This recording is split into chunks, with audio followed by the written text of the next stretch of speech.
안녕하세요. 러닝폼의 최재현입니다. 지난 시간에 이어 아동청소년학과 3강입니다. 지난 시간에는 아동청소년학과에서 어떤 내용을 배우는지와 추천 도서 중 고전을 살펴봤다면 이번 시간에는 아동청소년학과 추천 도서 및 최신 키워드를 알려드리려고 해요. 그럼 우선 아동청소년 추천 강의 및 도서를 소개해드리겠습니다. 바로 심리학자 안젤라 더거스와 캐롤 드웩 박사의 테드 강연, 그리고 관련 도서 그릿입니다.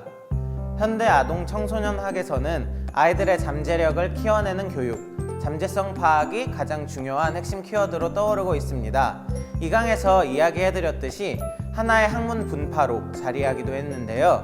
이 같은 교육을 미리 배워볼 수 있는 강의와 도서가 바로 그릿입니다. 그릿의 저자 안젤라 더거스는 단연간의 연구를 통해 마지막까지 힘든 과정을 버텨내고 성공하는 아이들의 특징을 분석했습니다. 그 분석 결과 성공한 사람들은 공통적으로 그릿을 가지고 있었는데요.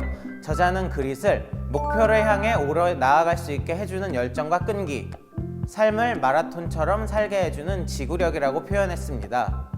어려움이 닥치고 여러 번 실패해도 무너지지 않고 스스로 일어설 수 있는 능력을 뜻하는 표현이죠. 이 같은 그릿을 가질 수 있도록 우리의 아이들을 키워내는 것이 현재 아동 청소년학이 지향하는 목표점이라고 볼 수 있습니다.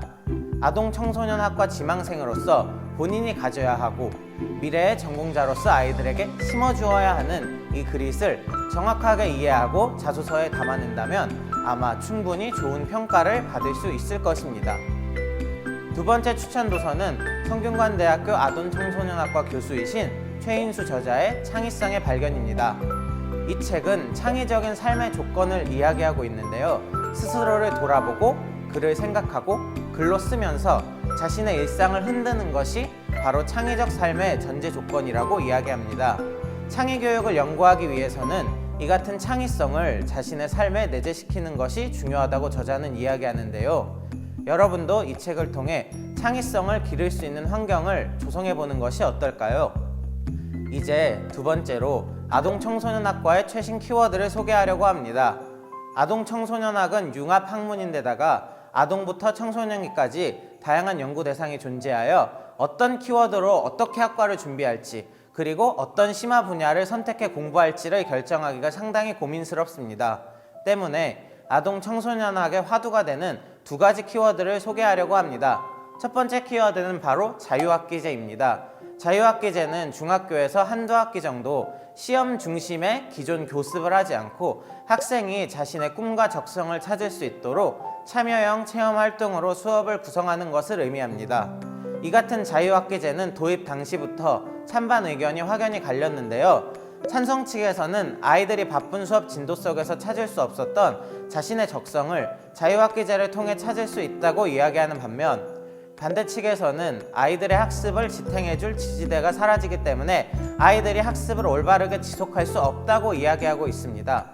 이같이 첨예한 대립 속에서 시작된 자유학기제는 현재 시행 3년차 순항하고 있는데요. 아이들이 체험형 교육 속에서 원하는 진로를 찾는 것이 성공적으로 증명되고 있습니다.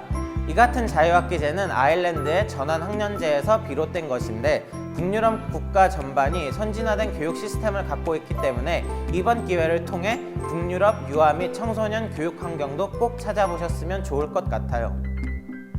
두 번째 키워드는 바로 소년법입니다. 작년 9월 여중생 4명이 한 명을 둔기로 무차별적으로 폭행한 사건이 있었는데요. 이 사건의 가해자들이 소년법이라는 법조항 아래 더 약한 처벌을 받은 것으로 알려져 온라인상에서 큰 논란이 일었던 적이 있습니다. 소년법은 소년 범죄자에 대해 특별 조치를 함으로써 소년의 건전한 육성을 기하기 위해 제정된 법률입니다. 규정 내에서 청소년들이 약한 처벌을 선고받는 사례가 밝혀지며 소년법을 폐지하자는 의견이 우세하기도 했습니다. 소년법 폐지 찬성 입장은 소년범들의 재범률이 높고 이제는 청소년들이 소년법을 악용해 나이를 면죄부로 여기기에 이를 폐지해야 한다는 의견을 제시하고 있습니다. 반면 폐지 반대 입장은 소년법의 개정에는 동의하나 폐지한다면 앞으로의 처벌에서 소년들을 범죄자로 완벽히 낙인 찍는 것과 동시에 사회적 책임을 회피하는 것이 아니냐는 물음을 던지고 있습니다. 이 상황을 이해하고 여러 측면의 의견을 확실히 분석하여 자신의 입장을 확실히 한다면 면접 상황에서도 좋은 답변을 할 수 있을 것입니다. 아동청소년 학과가 무엇을 배우고 어떻게 준비해야 할지 조금은 감이 잡히셨나요? 다음 시간에는 지금까지 다룬 내용들을 갖고 어떻게 자소서를 쓸 수 있을지 살펴보도록 하겠습니다. 아동과 청소년의 멘토가 될 미래의 아동청소년학과 학생 여러분, 지금까지 러닝폼의 최재현이었습니다. 여러분 안녕. Learning Form